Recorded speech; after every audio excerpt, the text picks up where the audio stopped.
O perigo da crise de identidade. Como Deus encara esta crise e o que nós precisamos fazer em nossos dias. Esse vai ser o tema do programa Lições da Bíblia, que está começando.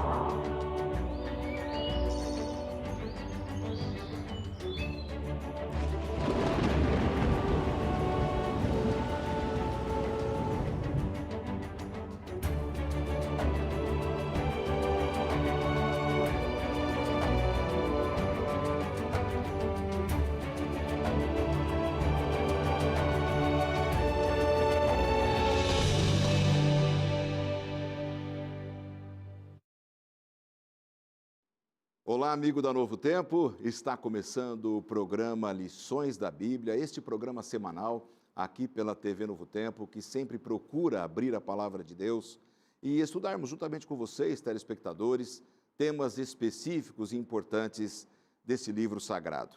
Eu estou muito feliz por retornar ao programa, fiquei 7 meses longe aqui do nosso cenário, dos nossos convidados.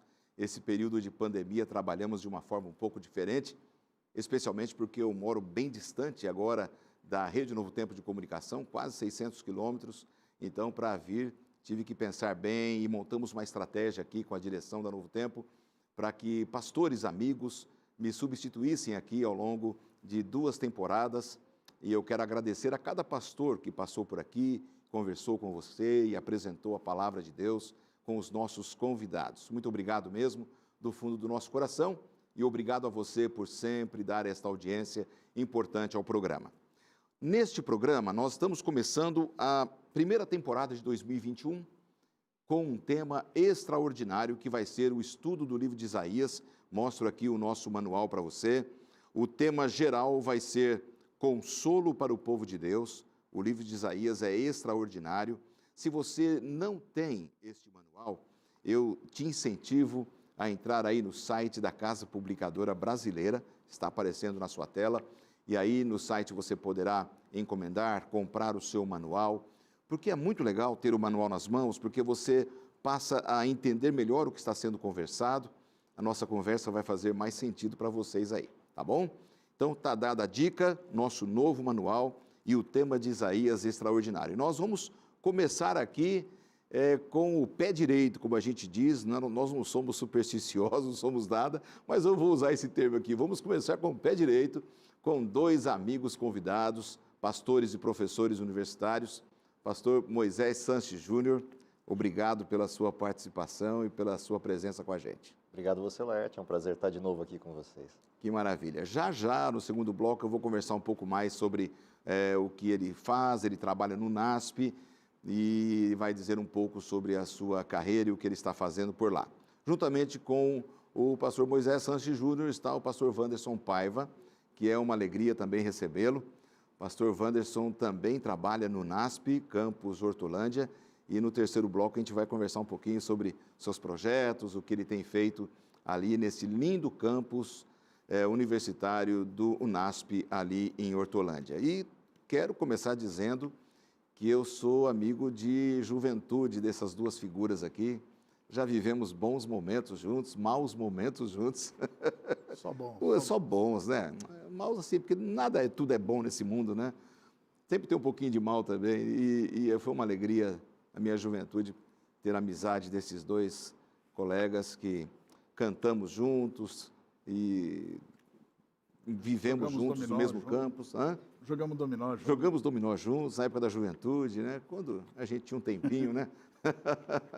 Muito bom, né, Moisés? O tempo passa e Deus vai cuidando de cada um de nós, e isso são mais de 30 anos. Louvado seja Deus por isso. Bom, vamos começar então o programa? Pastor Moisés, ore para a gente, por favor. Oremos. Querido Pai que está nos céus, te agradecemos a oportunidade que temos de estarmos aqui estudando mais um pouco de Tua Palavra. E para isso pedimos que Tu nos ilumine a mente para que possamos extrair da Tua Palavra lições práticas, úteis para o dia de hoje e que isso nos aproxime cada vez mais de Ti e nos prepare para a Tua vinda. É o que lhe pedimos por Jesus. Amém. Amém. Primeiro tema aqui do nosso manual de estudos, crise de identidade. Pastor Wanderson, já tinha crise de identidade lá no povo de Deus lá atrás?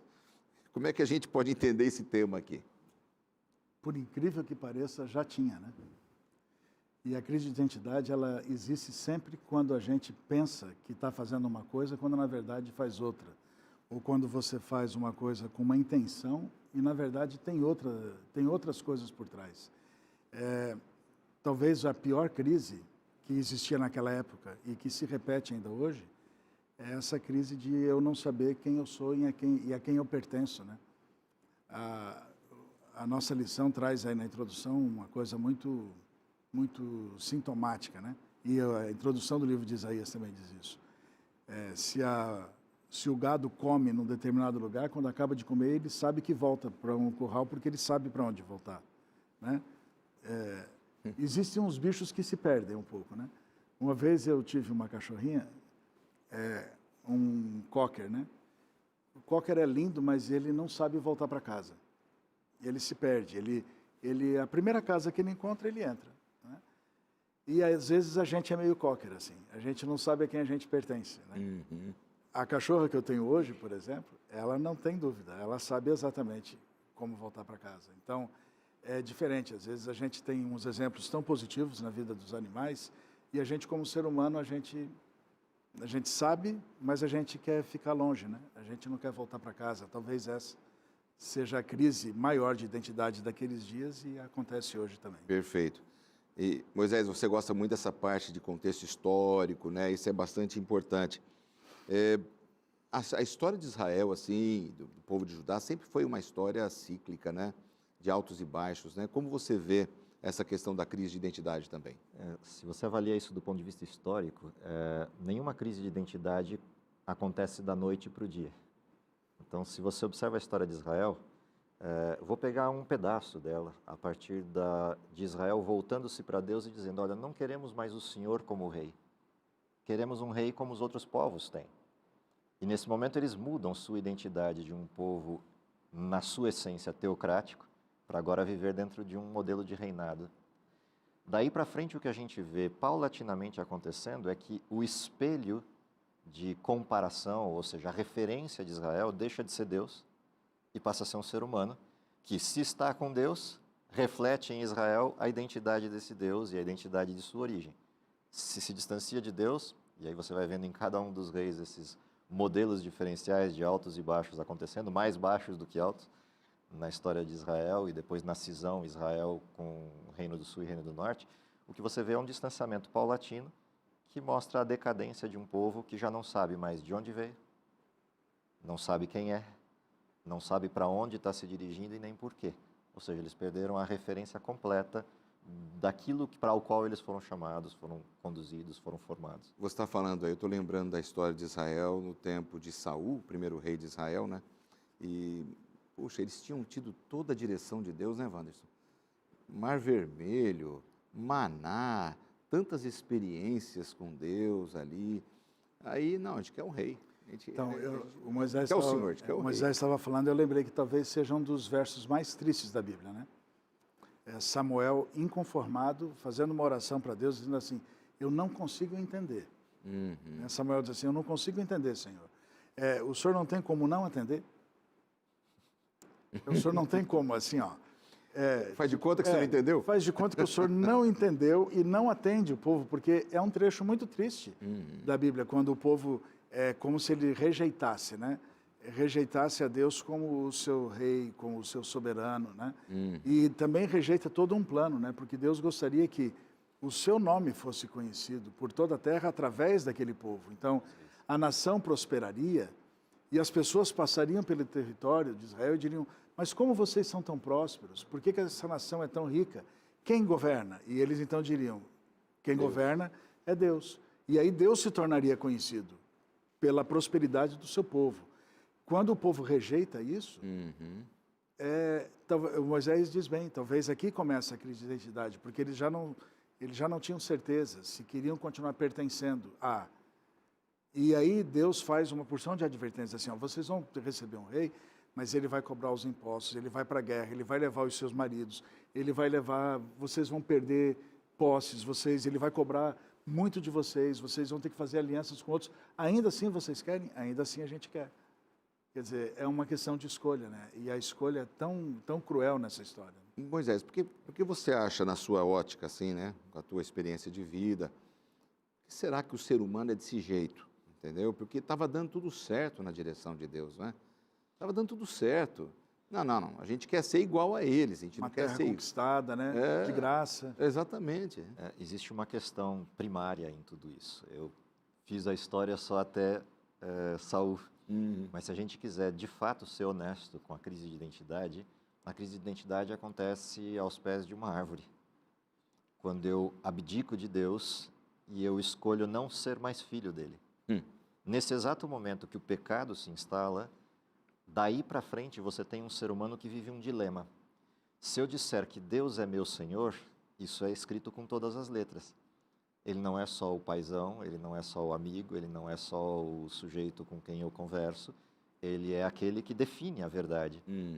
No momento que o pecado se interpõe ao humano, o humano desiste dessa verdade. E ele passa a querer reger os seus próprios mecanismos de escolha, atividade, definição do que é certo e errado. E isso está na tendência básica do pecado. O que a gente vê na escolha de um rei é só o produto disso, em um determinado momento em que Israel é chamado a viver debaixo da autoridade de Deus.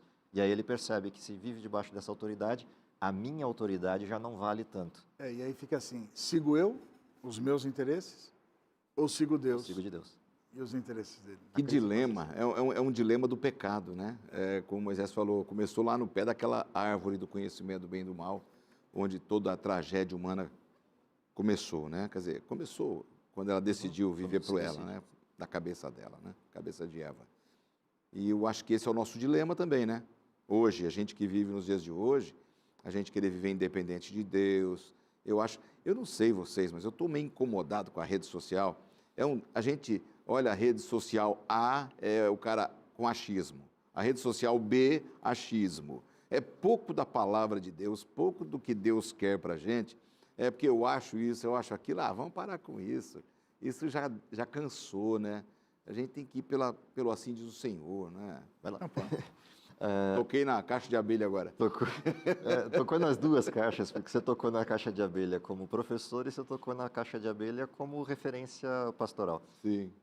Na referência pastoral é muito comum você escutar, você receber, principalmente jovens das gerações mais próximas da atualidade, com a pergunta, até que ponto eu posso, isso é certo ou é errado?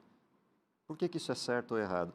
Essas perguntas, elas guardam no seu bojo, ali, escondidinhas no seu bojo, uma situação assim, bom, se ele disser que isso é errado, eu tenho a possibilidade de dizer que ele é quadrado, ele é antigo e já não entende mais as gerações atuais. Se ele disser que aquilo que é certo é o que eu acredito, então, nossa, esse sujeito é legal e eu estou seguindo porque ele disse. A grande pergunta que eu sempre faço, ou para os meus alunos, ou para aqueles que me procuram em algum aconselhamento, é: por que você está perguntando isso para mim e não para Deus? Porque se você perguntar para mim, você tem a desculpa perfeita, para um lado ou para o outro. Mas se você perguntar para Deus, não existe a desculpa perfeita, porque Deus é. E o que Ele disser também é. E aí a desculpa passa a ser a tua escolha. Será que você está perguntando para mim porque você, de fato, não quer ter a responsabilidade da escolha? Isso tem a ver com o que você pontuou. Esses achismos são produto dessa referência. Exatamente. Wanderson. E é por isso que talvez, dentro desse assunto da escolha, Josué talvez antevendo, né? Josué reúne o povo e diz assim, vocês escolham a quem vocês vão servir. Porém? Mas que seja ele o Senhor, né? Assim, se vocês quiserem a minha opinião, que seja ele o Senhor. Eu vou tomar uma decisão para mim. Eu e a minha casa vamos. Agora, vocês, eu não sei, cada um vai ter que fazer a sua escolha.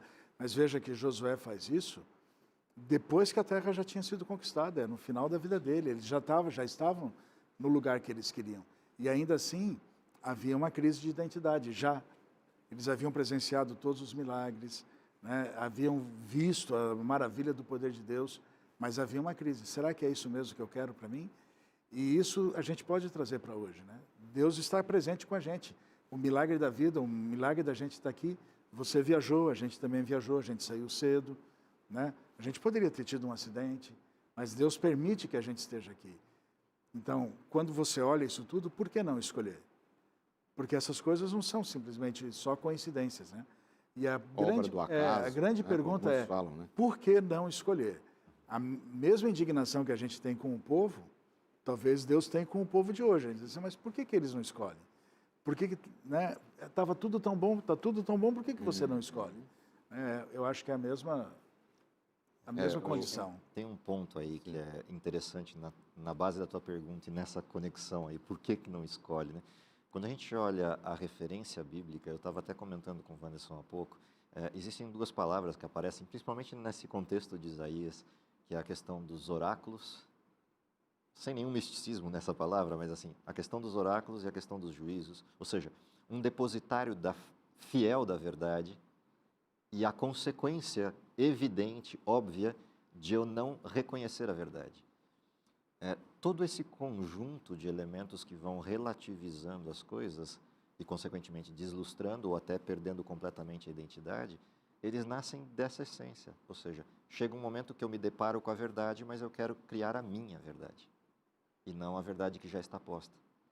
Isso vale para todos os elementos da Bíblia, as referências morais, a lei de Deus e todos os questionamentos que vêm sobre ela, a própria referência do senhorio de Deus. Eu quero um Salvador, mas não quero o Senhor. Tudo isso tem uma mesma construção. E por alguma razão responde à sua inquietação com os achismos, né? Porque daí em cada um coloca a sua verdade como sendo uma verdade, né? E num lugar onde você tem tantas verdades, você já não sabe mais qual é. E existe uma grande diferença entre a minha ótica, a minha visão de mundo, com a verdade de Deus, né? Quer dizer, eu me alinho com essa suprema visão, que é a verdade de Deus, né? Então, está faltando coragem de se submeter à palavra de Deus e falar assim, poxa, tem coisas que eu acho que é demais, mas eu vou obedecer, porque se é Deus que está falando, eu vou obedecer, porque Ele está no comando do universo. Quem sou eu, né? Mesmo quando eu não sei por quê. Exatamente, mesmo quando eu não sei por quê, não é? Eu não sei por que Deus está pedindo isso, mas se Ele está pedindo, Ele tem uma razão, né? Ele tem um motivo, né? A gente que é pai sabe, né? Às vezes a gente prepara algumas coisas para os filhos da gente, eles não sabem o motivo, mas a gente tem uma intenção, né? Deus sabe o que é melhor para a gente, né? Olha, o nosso papo está uma delícia, acho que o povo está gostando, mas nós temos que fazer um rápido intervalo, não saia daí, nós voltamos já já.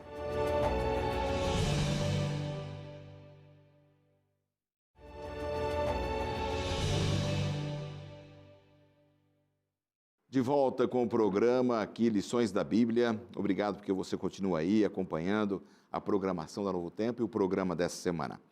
Eu já mostrei aqui o nosso manual da nossa nova temporada 2021, já mostrei agora há pouco no primeiro bloco, mas agora eu quero mostrar de novo uma versão diferente. A Casa Publicadora sempre prepara versões diferentes desse manual. Eu tenho aqui a versão com espiral, até vou deixar os outros livros aqui. Olha só que legal, você que gosta de estudar e às vezes se incomoda com a lombada, né, da lição, essa lombada às vezes incomoda para grifar, para escrever, olha, você tem aqui em espiral e juntamente a Casa Publicadora nos enviou, já que a Casa Publicadora é a editora deste manual de estudos, um livro do autor. O autor é Roy Gaine, ele escreveu um livro sobre Isaías, e este livro se transformou no manual de estudos.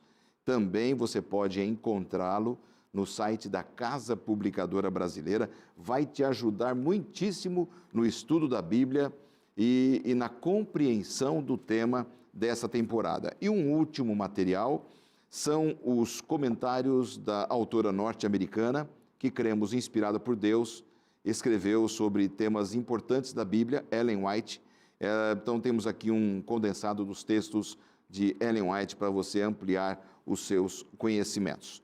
Como eu já disse no primeiro bloco, nós recebemos dois amigos do NASP Campus Hortolândia, Centro Universitário Adventista São Paulo, tem vários campos, e um deles é o de Hortolândia, e o Moisés Sanches Júnior, que é pedagogo, é pastor, é um dos nossos convidados. Qual que é a tua função hoje lá no campus, Moisés? Hoje eu atuo como professor universitário nos cursos de pedagogia, que é a minha formação de base, no curso de direito, legislação e normas, algumas matérias no curso, e coordeno um curso de pós-graduação na área de educação especial.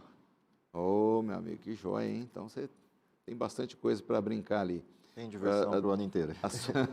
As suas áreas de ação, sem ser essa do direito que você já falou, de atuação como professor, na outra faculdade, qual seria? Na área de pedagogia, eu leciono matérias ligadas a políticas educacionais, a matérias religiosas, por causa da minha formação pastoral, e leciono matérias ligadas à filosofia e história da educação.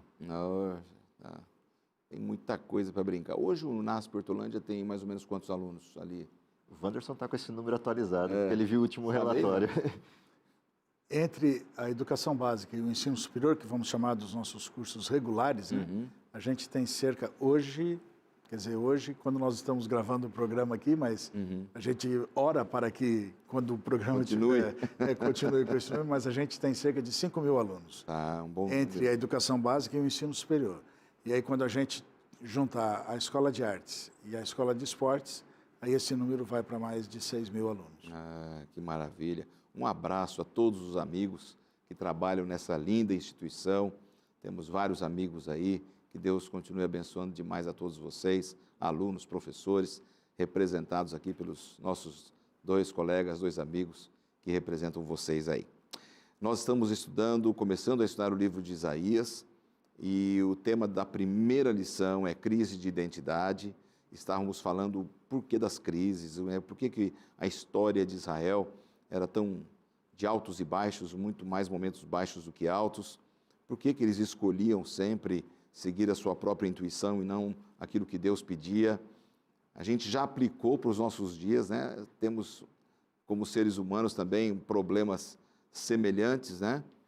Agora, esse problema específico, o povo de Deus se dividiu em duas áreas, né? Israel e Judá, né? Essa experiência, essa visão que Deus deu a Isaías, estava direcionada a quem? A Israel ou a Judá, Wanderson? Isaías é um profeta que atua para o território de Judá. A gente vinha conversando no caminho, né, que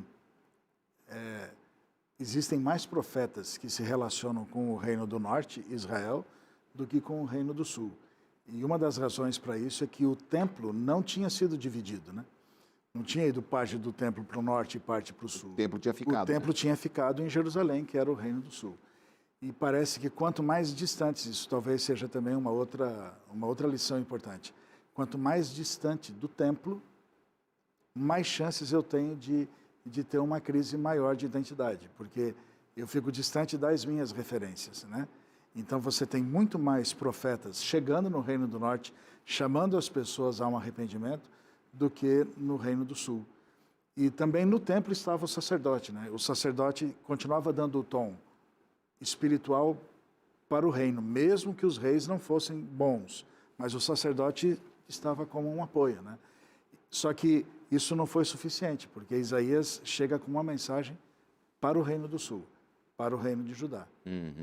O que me chama a atenção, Moisés, naquilo que o Wanderson fala, por exemplo, ele disse, quanto mais distantes eles estavam do templo, em distância física mesmo, parece que a crise aumentava. E isso faz um certo sentido, porque vai menos acompanhar o ritual do santuário, né? Que era tão importante, né? Para eles entenderem o plano da salvação. E isso vai se descolando da sua própria história e vai gerando essa crise de identidade, né? Isso realmente pode ter sido muito forte. Existem 2 coisas importantes, né? Se a gente falar de templo daquela época. O templo dessa época é um templo onde Deus ainda se manifesta de maneira formal, presente, fisicamente presente no templo, né? A glória de Deus e todas as referências de Deus estão no templo. Lembrando que o conceito de templo nessa época é o lugar onde Deus habita em meio ao seu povo. Distintamente do que a gente transporta para a nossa geração, em que esse caso desse templo somos nós. E a igreja é o lugar onde nós nos reunimos para manter as referências. Então, de certa maneira, há uma analogia bem interessante nisso que o Wanderson colocou, porque se eu estou distante do templo, significa que eu estou distante da presença de Deus. E, portanto, eu vou perdendo a referência e, consequentemente, essa perda de referência me leva a novos hábitos. No contexto de hoje, ocorre o mesmo. Quanto mais distante eu fico da reunião dos crentes, que é a igreja de hoje, não mais o templo, mais distante eu fico das referências comuns.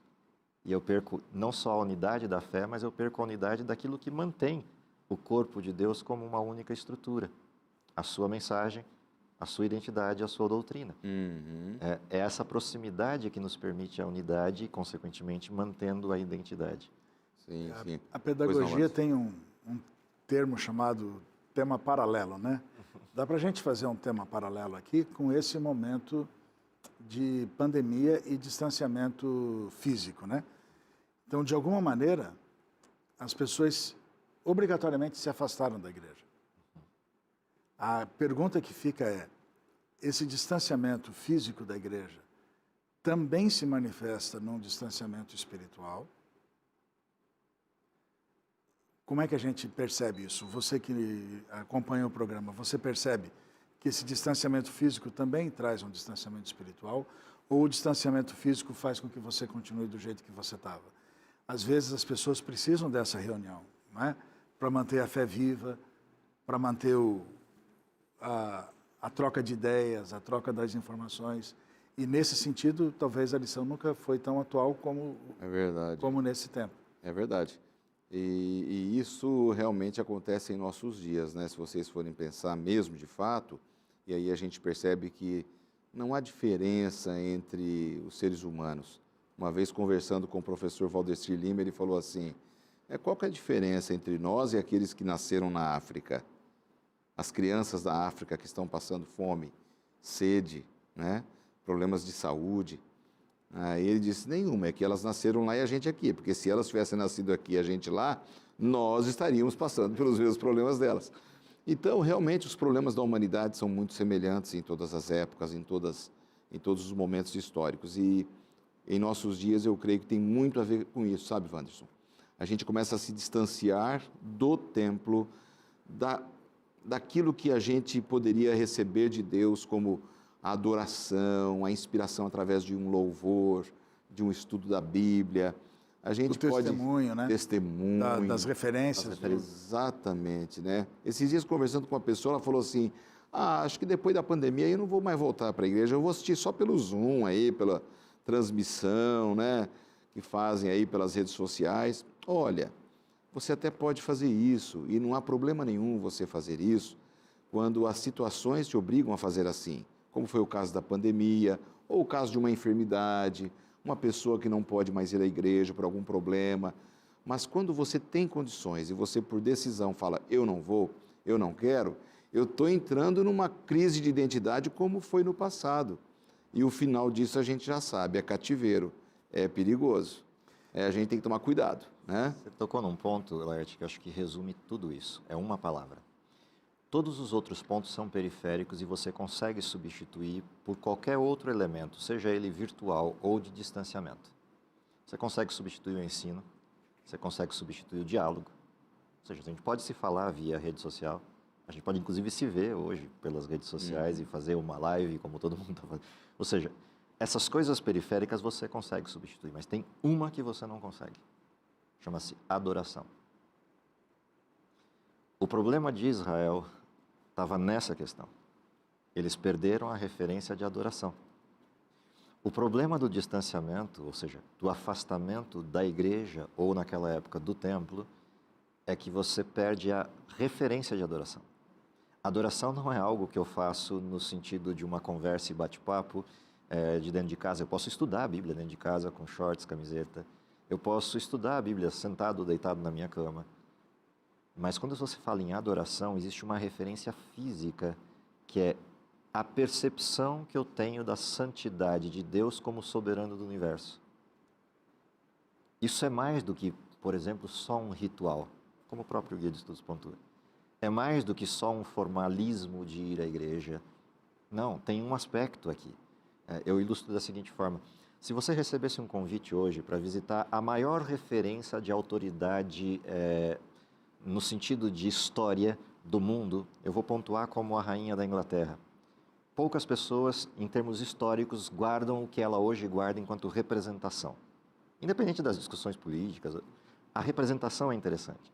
Se você recebesse hoje um convite, olha, você vai para Londres e você vai ter um dia com a rainha da Inglaterra, como você iria? Provavelmente você faria o seguinte, você passaria antes numa lanchonete ou algum pub ali próximo do palácio, pegaria um cachorro-quente, um refrigerante grande, você vestiria o seu chinelo havaiana, seu short, sua camiseta e iria para passar o dia com a rainha no Palácio de Buckingham. Percebe que qualquer pessoa, independente da referência a protocolos, ela não faria isso, naturalmente não faria isso. Quando a gente fala em adoração a Deus, essa é a referência. Essa é a diferença entre o que eu chamo de ritualismo, formalismo, e a noção clara de quem Deus é. Esse elemento a gente não substitui. E eles estavam com ritualismo podre, né? Porque, perderam esse formalismo saudável, né? Era isso que eu ia dizer quando o Moisés estava falando. Mas isso é uma coisa, quando é genuíno, é bonito. Sim. Né? Quando passa a ser fake, aí o Senhor abomina. Então, você pode estar até de terno e gravata todos os sábados na igreja, mas se você faz isso apenas por ritualismo, sem o senso da presença de Deus e sem saber o que você vai fazer lá, a Bíblia, a mensagem diz assim, Deus chama isso aqui de joguinhos religiosos. Essa versão é forte, né? Joguinhos religiosos. Tá, eu vou fazer um jogo com Deus, Ele me quer assim, tá, então eu vou assim. Ele quer que eu Ele quer que eu recolha a oferta com os diáconos fazendo uma cadência sincronizada, eu faço assim. Ele quer que eu cante tantos hinos, eu faço, mas não é isso que Deus queria. Deus quer o coração, né? Então, o ritualismo pelo ritualismo também é condenado.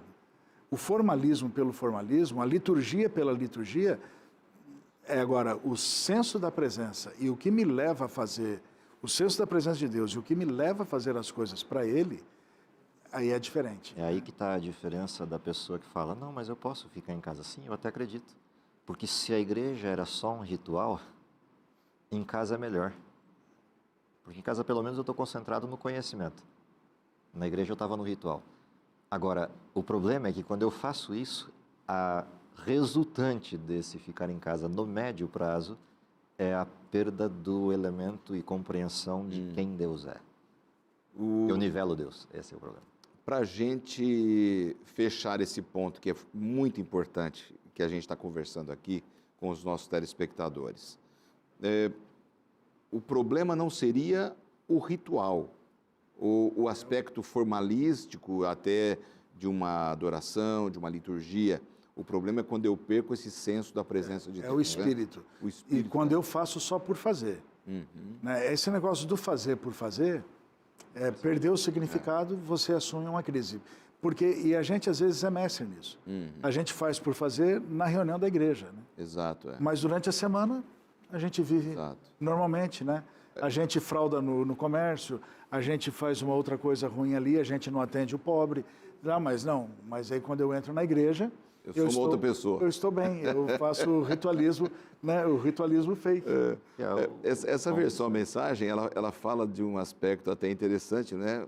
Você estava lendo para mim agora há pouco, em que nessa versão a Bíblia condena assim, a reunião pela reunião. Quer dizer, você não tem que olhar para a igreja como mais uma reunião. Aqui, a versão diz assim, eu estou cansado dessas conferências, agenda sabática, encontros especiais, reuniões e mais reuniões. Né? Quer dizer, o fazer por fazer... É o fazer por fazer. O fazer que é o por fazer aborrece ao Senhor. Exatamente. Olha, a gente tocou realmente aqui um vespeiro, mas é importante, porque esse vespeiro está presente na sua vida, na minha vida, e a gente tem que quebrar isso, tem que quebrar esse ritualismo podre que não nos leva a uma aproximação do Senhor, mas nós temos que buscar a verdadeira aproximação, essa verdade nessa relação com Deus, que eu acho bastante importante. Um dos pontos aqui do nosso manual de estudos fala sobre a questão do perdão, não é? Mesmo assim, mesmo com todo esse ritualismo, essa frieza, essa questão, Deus está disposto a estender o perdão? Moisés, ele olha para a gente sempre dessa forma. O fantástico na apresentação de Deus e na provocação que a partir do profeta ele faz, é que Deus primeiro manda todas as mensagens de juízo e todas as descrições claras de quem é o povo, para no fim dizer, mas tem saída, tem alternativa. Vocês continuam sendo meus filhos e eu continuo amando vocês. E eu não demonstraria que amo vocês se eu permitisse que vocês continuassem indo para o buraco e eu não advertisse que o buraco está ali na frente. E permitisse que vocês se machucassem uma vez após outra e não tivessem uma saída. Então, o fantástico de Deus é que o coração de Deus é infinitamente maior que o nosso. Ou seja, Deus vê a desgraça do seu povo, vê a afronta do seu povo para com ele e diz, mas eu te amo, você não percebeu? Eu estou dizendo essas coisas para você porque você está mal, mas eu te amo. Volta para casa. Ou seja, o conceito de perdão que Deus tem é a partir de quem Ele é. É a partir de uma referência que Ele é. Deus ama por completo. Eu li uma vez um livro dizendo o seguinte, a graça não custou nada para a gente. Não. A extensão da graça, mas custou tudo para Deus, né? E Ele mesmo se estende, né, essa graça para a gente. Só que a gente também comentava antes de chegar aqui, que tem uma outra coisa muito importante que a gente vive hoje. Hoje a gente tem um evangelho que é pautado só no verso 18 a 20, né, do capítulo 1. Então, venham, a Bíblia Mensagem diz assim, ó, venham, sentem, vamos discutir esse assunto. Né? Vocês estão errados, eu ofereço o meu perdão, eu ofereço a graça, está tudo bem. Mas nos falta hoje a pregação dos primeiros versos, porque a gente também está perdendo essa referência de dizer quem são as pessoas. A gente fica num negócio assim de que Deus lhe aceita como você é, porque esse é o evangelho da graça e é bonito, é isso mesmo, mas a gente não diz mais o que a pessoa é. Isaías, ele chega e põe o dedo e diz assim, vocês são isso, isso, isso, eu estou cansado disso, você está fazendo isso aqui e tal. A gente perdeu um pouco essa coragem. Parece que a gente é meio uma geração do mimimi, né? Do mimimi. Se você fala, se você fala, um se ofende aqui, outro se ofende ali. E uma vez eu conversava com uma pessoa, ela dizia assim, talvez um dos últimos grandes pregadores que chamava, assim, tipo, um sermão de Billy Graham durava 1h30.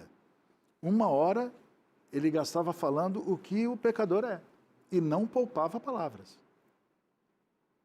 Aí o cara, ele ouvia o sermão e ia se aterrando na cadeira. Na meia hora final ele dizia, mas para um crápula como você, né, para um... Tem saída. Tem perdão. Tem uma solução. Aí ele apresentava Jesus. Então, Jesus ele tem que vir como solução, sempre. E quando Jesus vem, ele precisa ter uma mudança. A pessoa muda, né? Ela nunca mais vai continuar do jeito que ela era. Esse evangelho de uma graça barata que continua tudo como está é meio estranho. É incrível que você olha para Jesus, os sermões de Jesus eram assim. Ele entrava com um ponto bem claro sobre a referência do pecado, mas ele sempre terminava mostrando, é por causa desse pecado que eu vim, e portanto tem saída, e a saída sou eu. É lindo, né? A gente tem que olhar com mais com essa visão e estarmos mais dispostos a sermos exortados pela palavra de Deus, sem o mimimi religioso, hein? Se você e eu estamos vivendo assim dessa forma, a gente tem que fugir desse mimimi, encarar a palavra como a exortação de Deus e a salvação para você e para mim. Nós vamos para mais um intervalo e voltamos já já.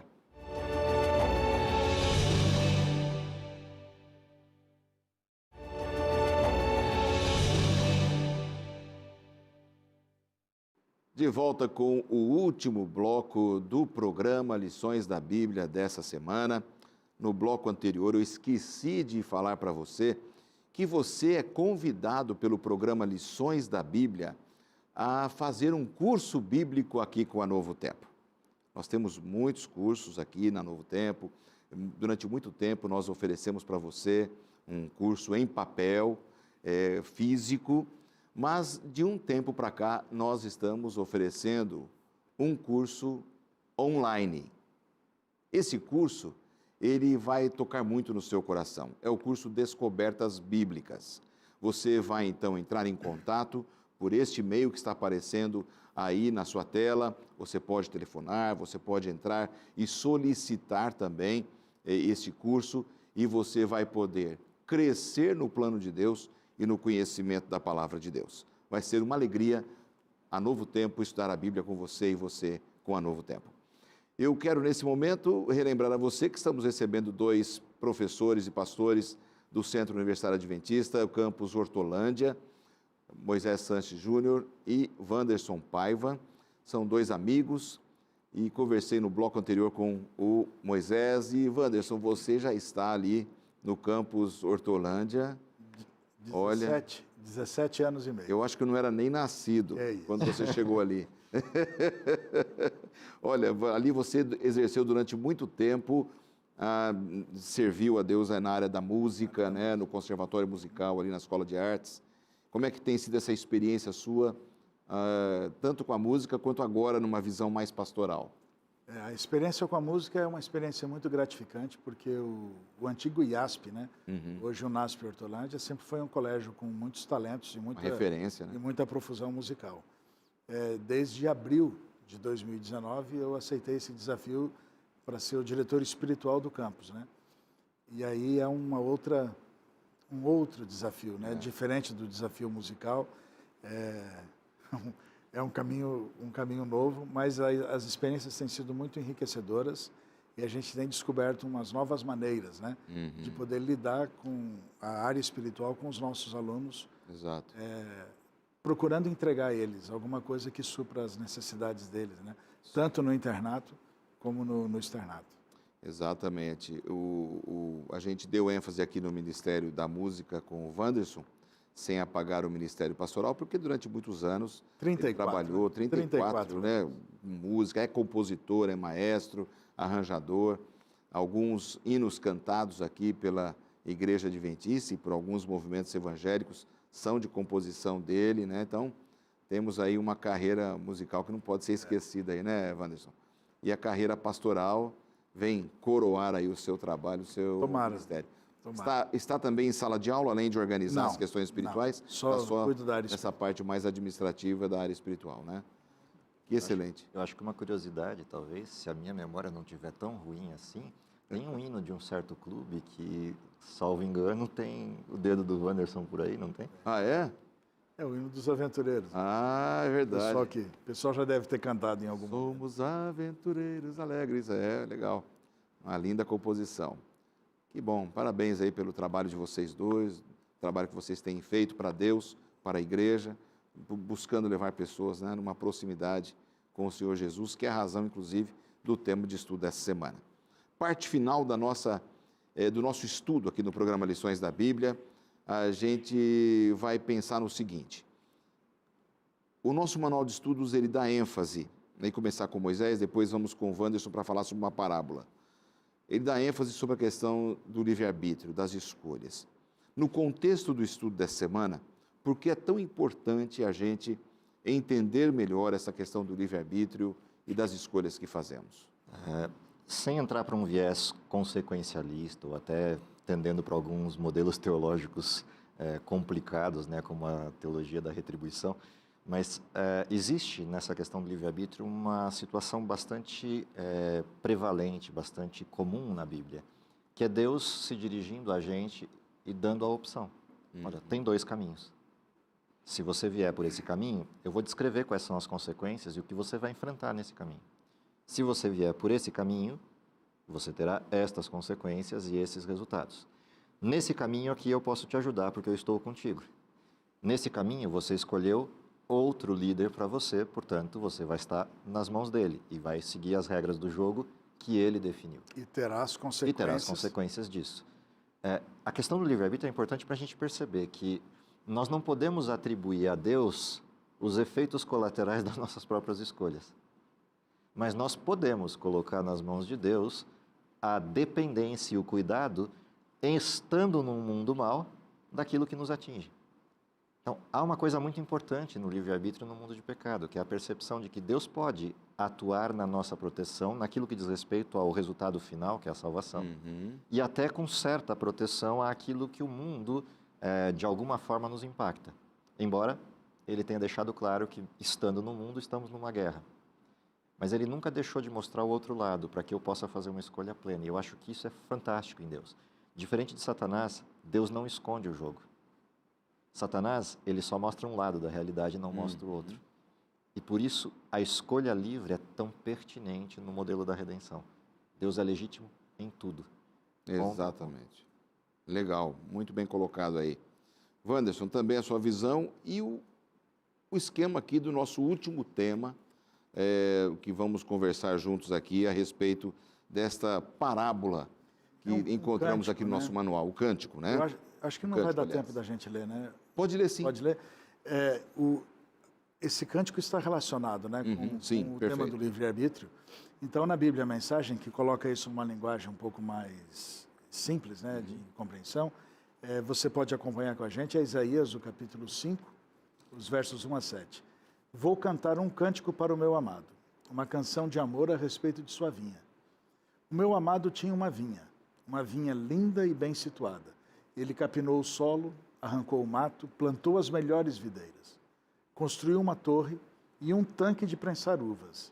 Era uma vinha da qual se orgulhava. E ele esperava uma produção de uvas seletas, mas tudo que conseguiu foi uvas azedas. Agora prestem atenção no que estou dizendo.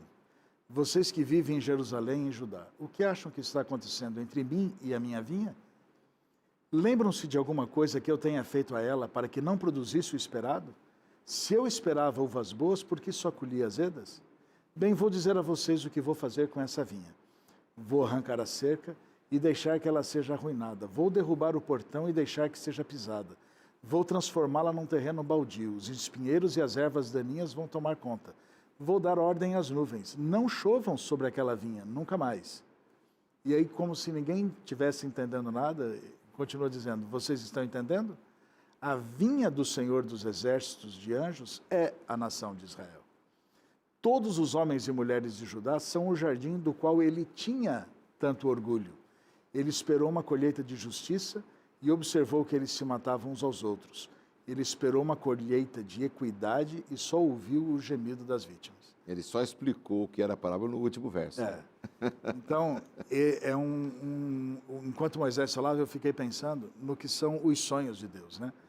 Porque o que a gente tem que ter é assim, Deus tem um sonho para o Moisés, tem um sonho para o Laerte, tem um sonho para mim, Deus tem um sonho para o pessoal das câmeras que está aqui, Deus tem um sonho para cada um de nós.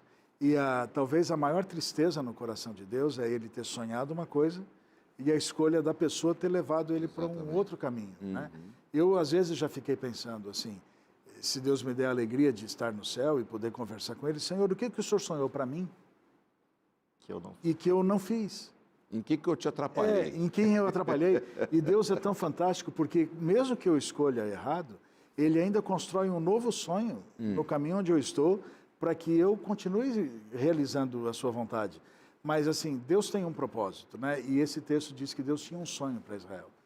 E quando Israel rejeita, ele diz assim, tá bom, então eu vou retirar um pouquinho a minha proteção. Isaías está profetizando, como vocês me rejeitam, então agora eu vou permitir que vocês sejam atacados, né? Vou permitir que vocês sejam esmagados, vou permitir que vocês agora não tenham mais o meu cuidado. E a gente pode perder tudo nessa vida, né? Mas perder o cuidado e a proteção de Deus... É uma coisa muito bem colocada, Wanderson, que você traz aqui para a gente.